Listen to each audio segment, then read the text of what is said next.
What's going on, guys? Unknown Player here, and today we'll be talking about some more Destiny news and some things happening recently surrounding the game that are pretty interesting, including supposedly a fake leak for Destiny 2 that had a lot of the internet talking earlier today, also some other stuff in-game like an Easter egg that was discovered, and also some cool announcements about Destiny as a whole. So the first thing I want to talk about is this supposed Destiny 2 leak, which has since been proven fake. So this popped up earlier today from Reddit and pretty much spread like wildfire. Obviously anything about Destiny 2 is going to get a lot of attention, and I saw a lot of you guys telling me about this as well, asking if it's real or not, so I'm going to cover it now and explain what it is and also how it's proven to be fake. So this is the image that appeared on Reddit earlier today, and it's on Xbox One, showing the gamertag Evil Otto playing Destiny 2 private test build Deimos story. So you might recognize the name Evil Otto because it is a real Bungie developer. He is the lead UI designer for Destiny, and you would have seen his name a lot in loads of Destiny trailers and some of the first ones. So what he's supposedly playing is the story mode of Destiny 2 on a private build on Deimos, which is actually one of the satellite moons of Mars. It is a real thing. It's basically like Phobos, that giant rock you can see now in game if you look in the sky in Mars. That's Phobos, which of course has a Cabal base there, and we play through it and Taken King missions. And the Crucible map Black Shield also is on Phobos as well. So Deimos is another moon to Mars, very similar to Phobos, and this leak would likely suggest that Cabal are involved in Destiny 2, which isn't really too far-fetched, it's very easy to believe. So this obviously caught a lot of traction. As you'd expect, anything with Destiny 2, a lot of people are going to get very excited. But as it turns out, it is actually fake, because Evil Otto himself, the actual Bungie employee behind that Xbox account, tweeted that it is fake. You can see he was pretty surprised about the internet blowing up on his gamertag playing Destiny 2, and as he said, it's fake, turning notifications off my phone and going back to sleep. So there you have it. From the man himself, it is fake. Now, I know some of you might be thinking just because he said it's fake doesn't mean it actually is, and he could be trying to cover it up, which is obviously a possibility, but I don't think it's very likely based on how Bungie have acted previously with all the leaks of their 2-year life cycle.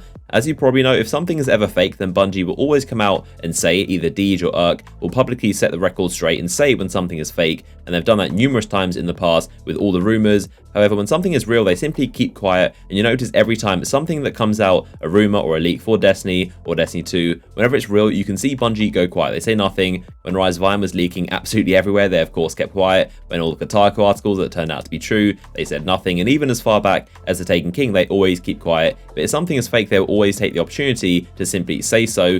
And even if you look as far back as February, when a Bungie employee was spotted playing Crimson Doubles, everyone saw that, and that was when we first learned what Crimson Doubles was. But Bungie kept quiet about it and said nothing until they revealed it themselves, and not Bungie nor the employee tried to say it was fake. They just simply kept quiet like they normally do. So that's a bit of a history lesson on Bungie and how they act with these leaks and rumors, and why this post is most likely to be fake. Again, there is the possibility it could be real. We can never 100% rule it out, because of course we aren't Bungie employees, so we don't know what's actually going on, but based on their past, it's safe to say it's fake. And you also need to think, why would a Bungie employee have a friend on Xbox that would go on Reddit the second he sees him playing a game of something unreleased, especially as sensitive as Destiny 2? He wouldn't be playing a game like that if he has people he doesn't trust on his friends list that might go to Reddit and post screenshots of what he's doing. And it's also a bit strange that he's playing Xbox One in the first place, seeing as PS4 is of course the lead console that they're developing for, so that also makes it a little bit less likely to be true.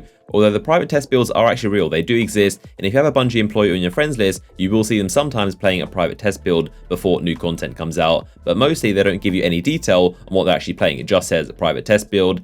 It's also hard to imagine a Bungie employee just casually playing Destiny 2 whilst appearing online for everyone to see, and especially, like I said, if he has friends that he doesn't trust that might post it to Reddit. And I doubt that Destiny 2 is even in private test builds outside of Bungie Studios. It's probably under heavy lock and key, so I would doubt they'd let it slip this early and have them playing it publicly for everyone to see.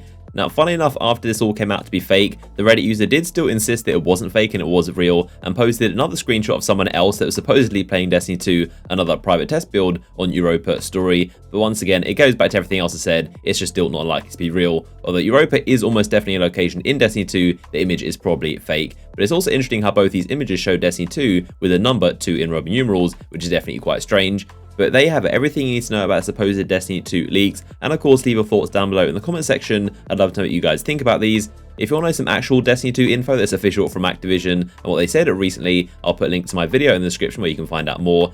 But moving on to the next thing, I want to show off a random Easter egg that was found in the reef.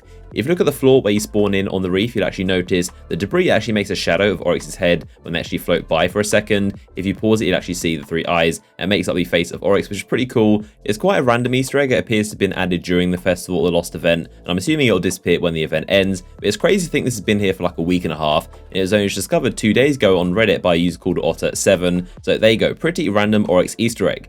So the next thing I want to talk about is some pretty cool news that came out surrounding Rise of Iron compared to Destiny, and in Rise of Iron's launch month, it made more money than original Destiny's launch month, which is really crazy to think about. Rise of Iron actually generated $60 million in its first month, compared to Destiny in 2014, which made $47 million.